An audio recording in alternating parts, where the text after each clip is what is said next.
دیکھو ربیع الاول کے بارے میں لوگ اکثر ایک سوال پوچھتے ہیں کہ عید میلاد النبی منانا، اس میں جشن کرنا، نبی صلی اللہ علیہ وسلم کی آمد پہ خوشی منانا، یہ اسلام میں کیسا ہے؟ ہم رسول اللہ صلی اللہ علیہ وسلم کی سیرت دیکھتے ہیں۔ پہلی بات تو یہ کہ 12 ربیع الاول نبی کا یوم ولادت ہے، اس پر کوئی صحیح روایت موجود نہیں ہے۔ اگر ہے تو بھائی کوئی دکھا دے، بھائی یہ روایت ہے، اس کے یہ راوی ہیں، سارے ثقہ راوی ہیں، ایسی کوئی روایت موجود نہیں ہے۔ اور اس کی وجہ یہی ہے کہ اللہ تعالیٰ نے اپنے نبی کی ولادت کے دن کو امت سے چھپا لیا ہے تاکہ اس میں خرافات نہ، کیونکہ پچھلی امتوں نے کیا نا اپنے انبیاء کی ولادتوں کے دن کے ساتھ۔ لیکن اگر فرض کر لیں، لوگ بحث کرتے ہیں نہیں جی فلاں نے لکھا ہے تو فلاں نے لکھا ہے، چلو مان لیا کہ 12 ربیع الاول نبی کا یوم ولادت ہے، تو ہمیں رسول اللہ صلی اللہ علیہ وسلم کی سیرت میں یوم ولادت پہ کیا کرنا ملتا ہے؟ احادیث صحیحہ سے صحیح حدیث ہے کہ نبی صلی اللہ علیہ وسلم پیر کے دن کا روزہ رکھتے تھے۔ صحابہ نے پوچھا کیوں؟ آپ نے فرمایا یہ میرا یوم ولادت، پیر کو آپ پیدا ہوئے۔ اب دیکھو پیر کو نبی نے روزہ رکھ کے یہ بتا دیا کہ اس میں عید کا تصور نہیں ہے، کیونکہ عید اور روزہ جمع بولنا پڑے گا آپ لوگوں کو، جمع نہیں ہو سکتے۔ اب اس کو سیلیبریٹ نہیں کیا جا سکتا۔ جس دن روزہ ہو جائے گا نا، اب وہ سیلیبریٹ کرنا اس کو ممکن ہے ہی نہیں، اس میں جشن کا تصور ہی ختم ہو گیا۔ جو ہماری عیدیں ہیں ان میں روزہ رکھنا جائز ہے؟ عید الفطر کو کوئی روزہ رکھے؟ بولو بھائی، اگر جس دن روزہ رکھا وہ عید نہیں ہو سکتی، جو عید ہے وہ روزے کا دن؟ کیا خیال ہے؟ عید اور روزہ ایک دوسرے کے کیا ہیں؟ اپوزٹ، کیونکہ عید ایک خوشی کا دن ہے اور اس کو سیلیبریٹ کرنا ہے، تو سیلیبریٹ جو کیا جاتا ہے کھا پی کے کیا جاتا ہے یا بھوکا رہ کے کیا جاتا ہے؟ دیکھو آپ کے بچے کا امتحان میں پاس ہو گیا اچھے نمبروں سے، بہت خوش ہیں آپ نے تمام رشتہ داروں کو فون کیا، بھائی میرا بچہ 100 نمبروں سے پاس ہوا ہے، میں بہت خوش ہوں اور میں اب جشن مناؤں گا، ایک سیلیبریٹ کروں گا اس کو۔ بھائی کیسے کریں گے؟ بھائی آپ تمام لوگوں سے گزارش ہے کہ صبح کا ناشتہ بھی چھوڑ دیں اور کل دوپہر کا کھانا بھی چھوڑ دیں۔ ہاں بھائی یہ کیا ہو گیا؟ بھائی یہ خوشی ہے یا کوئی غم ہے بھائی؟ روزہ کوئی غم کی علامت نہیں ہے، لیکن خوشی بھی نہیں ہے۔ خوشی کا مطلب خوشی کو سیلیبریٹ کرنا نہیں ہے، منانا۔ خوش ہونا ایک الگ چیز ہے، خوشی منانا۔ بھائی خوش ہونے پر تو ہم بھی کوئی پابندی نہیں لگا رہے کہ آپ 12 ربیع کو خوش ہو جائیں، مسئلہ ہے خوشی منانا۔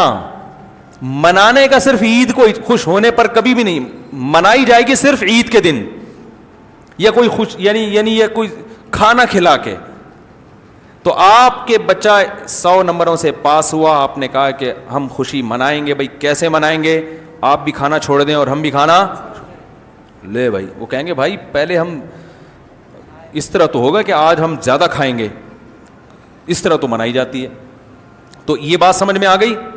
دوسری بات، دوسری دلیل، جمعے کا دن بھی چھوٹی عید ہے نا، اس کو بھی عید کہا گیا ہے روایتوں میں اسی وجہ، اور عید کے بہت سارے احکام جمعے کے دن بھی لاگو ہوتے ہیں۔ غسل کر کے نہا دھو کے مسجد میں اجتماع ہوتا ہے، عید کے دن بھی غسل کر کے نہا دھو کے اجتماع ہوتا ہے۔ نبی جمعے کے دن بھی اچھے کپڑے پہنتے تھے، ہم عید کے دن بھی بولتے کیوں نہیں اچھے کپڑے پہنتے ہیں، جمعے کے دن بھی خوشبو لگا کے نہا دھو کے، عید کے دن بھی ایسے ہی۔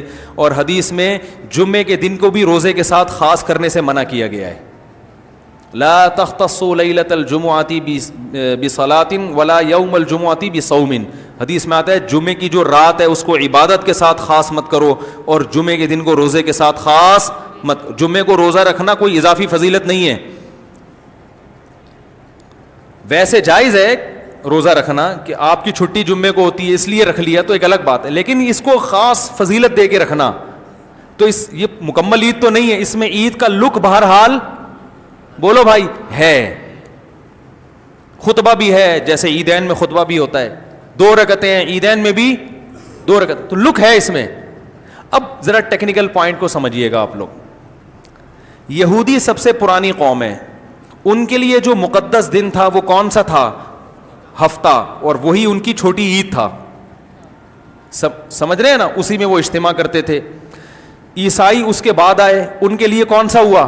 اتوار کو, جو ہفتے کے بعد ہے. مسلمان ان کے بھی بعد آئے, تو ہمارے لیے کون سا ہونا چاہیے تھا؟ پیر. اور یہ یوم ولادت بھی تھا, تو اس کو تو زیادہ فضیلت ہونی چاہیے تھی نا بھائی, عقلی لحاظ سے بھی اور جو حکمت ہے اس کے لحاظ سے بھی. عقلی لحاظ سے اس لیے کہ وہ پہلے تھے تو ہفتہ, پھر اس کے بعد اتوار, تو اب ہمارے لیے پیر.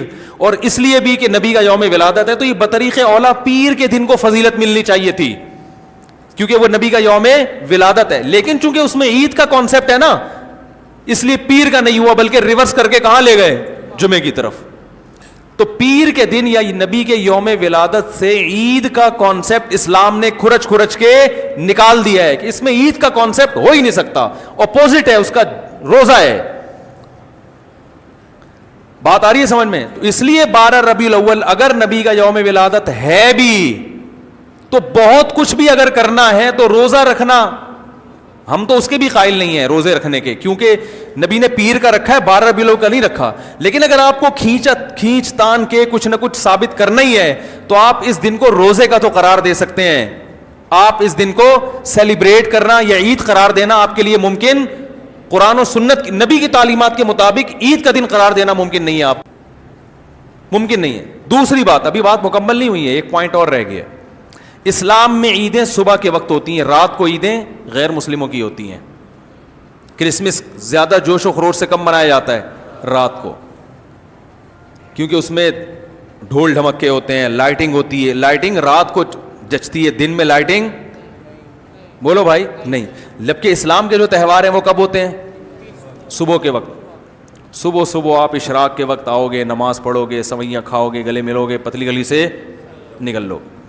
عید الاضحیٰ میں بھی صبح آؤ گے, نماز پڑھو گے, قربانی کرو گے, گوشت کھاؤ گے, ٹھیک ہے نا. یہ سب کام تبھی فقہا نے لکھا ہے کہ مغرب کی نماز کے بعد جانور کو قربان کرنا مکروہ ہے, جائز ہے مگر مکروہ, کیونکہ شاعر اسلام میں سے دن میں ہوگا. یہ رات کو شریعت نے اس لیے نہیں رکھا کہ رات کا وقت نا گناہوں کی طرف لے جاتا ہے. جب خوشی منائی جاتی ہے تو رات کو انسان ٹریک سے ہٹنے کا خطرہ زیادہ ہوتا ہے. جبکہ 12 ربیع الاول کو جو عید منائی جاتی ہے وہ دن میں زیادہ منائی جاتی ہے رات کو. ساری لائٹنگ رات کو ہوتی ہے, سارے جو نعت اور میوزک کے ساتھ وہ سب کب ہو رہا ہے؟ رات کو. یہ خود اسلام کے مزاج کے خلاف ہے. تو پتہ ہی چلتا ہے بھائی, بہت معذرت کے ساتھ, کسی پہ طنز مقصد نہیں ہے. دیکھو اللہ اس کے رسول صلی اللہ علیہ وسلم کو فالو کرنا یہ عشق نبی ہے اصل. یاد رکھو, محبت میں جذبات پہ کنٹرول کرنا یہ زیادہ مشکل کام ہے, اور جذبات سے ہٹ کے, جذبات سے مغلوب ہو جانا یہ آسان بہت ہے, لیکن یہ حقیقی محبت کی علامت نہیں ہے.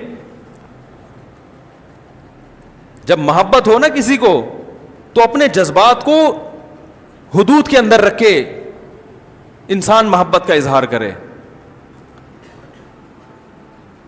اپنے جذبات کو غالب کر لینا. نبی کا عشق ہر مسلمان کو ہے, ہر ایک کا دل چاہتا ہے یہ کرے یوں کرے نبی کی یاد میں, لیکن آپ اپنے اس جذبات پہ کنٹرول کریں. بولے بھائی رسول اللہ صلی اللہ علیہ وسلم کی جو اطاعت ہے وہ پہلے ہے, اپنے جذبات بعد میں.